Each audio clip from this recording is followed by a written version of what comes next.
Un retour en enfer, comme un devoir de mémoire. Jean Villeray, matricule 19 410, retourne plusieurs fois par an au Struthof.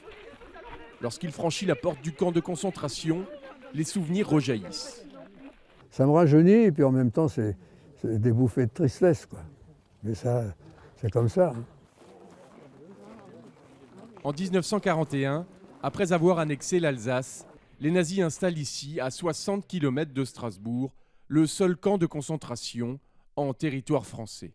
Un camp où l'on emprisonne essentiellement les déportés politiques, les résistants, que l'on baptise les NN, les Nachtonnebel, nuit et brouillard. Jean, franc-tireur partisan, est de ceux-là. C'est une obligation pour nous, tant qu'on peut le faire. On n'est plus beaucoup, on n'est plus que deux à emmener des gens au camp maintenant, des anciens de Naziler-Struthof. Alors tant que je peux le faire, on me demande si je suis libre, je veux bien. Passeur de mémoire, le résistant est emprisonné 2 mois, du 6 juillet au 4 septembre 1944.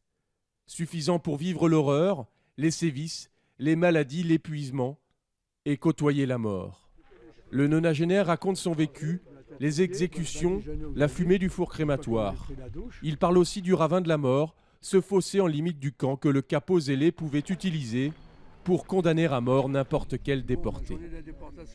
Il le poussait, le gars partait avec sa brouette, évidemment, il tombait, il criait tentative d'évasion, et le SS qui était dans le Mirador, eh ben, la battait d'une ou 2 balles, et à ce moment-là, il avait droit à plusieurs jours de permission, 3 jours je crois, des cigarettes, du saucisson, il avait tout un tas d'avantages.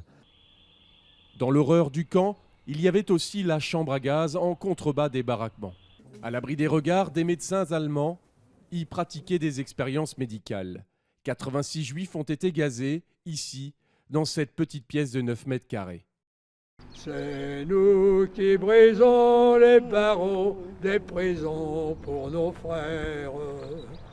La haine à nos trousses et la faim qui nous pousse, la misère. En mai, Jean Villeray reviendra entonner le chant des partisans avec des collégiens d'Alfortville, comme un combat pour la mémoire jusqu'au dernier souffle. Au Struthof et sa nébuleuse de camps annexes de part et d'autre du Rhin, sur les 52 000 personnes déportées, plus de 20 000 sont mortes.